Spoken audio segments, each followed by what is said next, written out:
marka nabadan ka hadlayno waxaan rabaa inaan baaq u jeediyo dadka Soomaaliyeed ee dhiiga ku daadinaya magaalada Tukaraq oo ay dad badan ku dhinteen dad badan ay ku dhaawacmeen waxaan leeyahay xabad joojin hal la sameeyo dhibka hal la joojiyo dhiiga hal la joojiyo waa bil Ramadaan Allah loo noqdo dadka dhimanaya wiilasha dhimanaya waa wiilal Soomaaliyeed waxaa la doonayaa madaxda meesha joogta inay ka geysato bishaan Ramadaanka ah wanaag in laga shaqeeyo annagu ka dawlad ahaan wax alla wixii karaankeena ah waa sameynay waa isku daynay alla hortiisa inaan baajino dhiigaas wax badanna waa ka shaqeynay si aad oo aan la maleyn karin yaan arintaasi aan damacnay inaan uga hortagno waxa kaliya noo haray waxa weeye waa wax ay awoodna reebtay oo dawlad laga rabay oo ahayd inaan ciidan kala dhex geeno meel walba oo dad Soomaaliyeed ku dagaalayaan aan kala geeno ciidan oo aan ku dhex galno si nabad ah waxayna ku imaanaysaa annagoo ka shaqeynaa midnimo annagoo dawladda kulligeen xoojina waa garan karnaa duruufahan haysta iyo dhibka aan marayno waxa weeye kulligeen waxaa la rabaa inaan nabadaas aan ka wada shaqeyno waxaana mar kale aan ugu baaqayaa horeyna waa ugu baaqnay haddana waa ugu baaqaynaa in la joojiyo dhiiga bilaa macnada ah oo daadanaya in la joojiyo dhibka socda bishaana laga faa'iideysto oo la cibaadeysto oo la iscafiyo ummadda Soomaaliyeed meel kasta ay joogto waxaan arkaynaa maxaan ku raahdaa duufaano waxaan arkaynaa fatahaad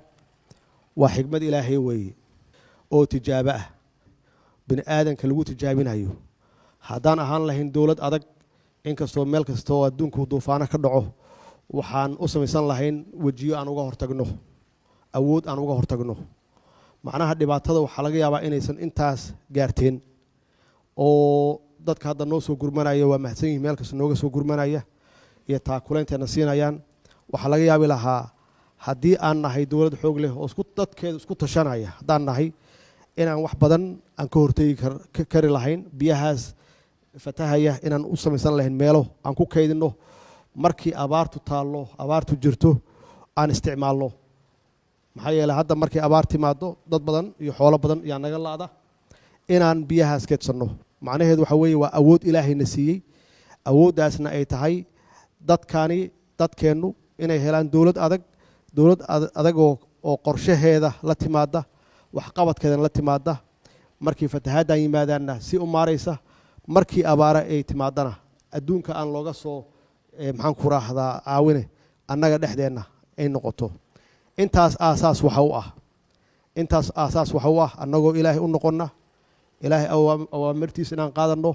oo ay koob ka tahay inaan lahaano dawlad nidaamsan oo shuruuc ku dhisan oo kala dambeyn leh oo nidaam leh inaan lahaano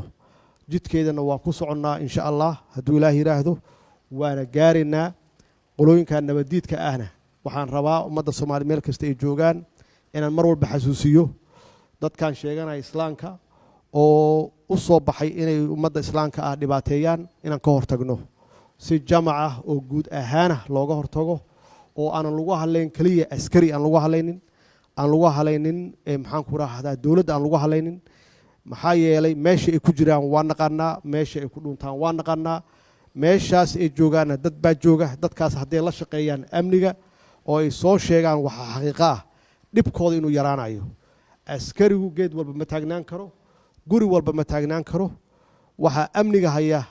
amniga waxaa haya shacabka haya qof kasta oo Soomaaliya mas'uuliyad yaa ka saaran inuu la shaqeeyo amniga la shaqeeyo inuu la shaqeeyo dawladda si dawladdaasi ay u shaqeyso ay xoog u yeelato oo ay hana qaado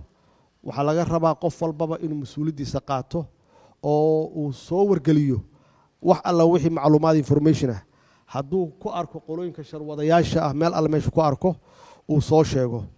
ciidankan uu soo sheego taas waxay sahlaysaa inuu dhibka yaraado taas waxay sahlaysaa in laga hortago dhibka intuusan dhicin ka hor in laga hortago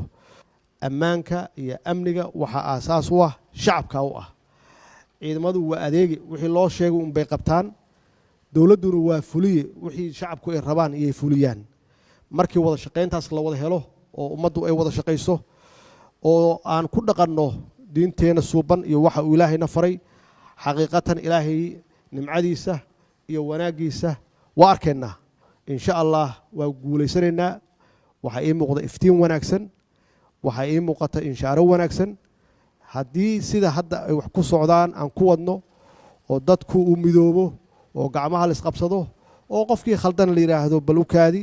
waxaan aamsanahay wax walba inay hagaagi doonaan insha allah wax walbana kuma hagaagi karaan hal maalin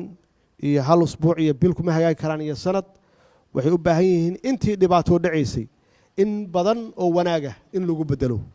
intii dhibaato sanado aan ka shaqaynaynay intaas in la eg oo sanado oo wanaaga inaan ka shaqeyno ilaahayna waa noo naxariisanayaa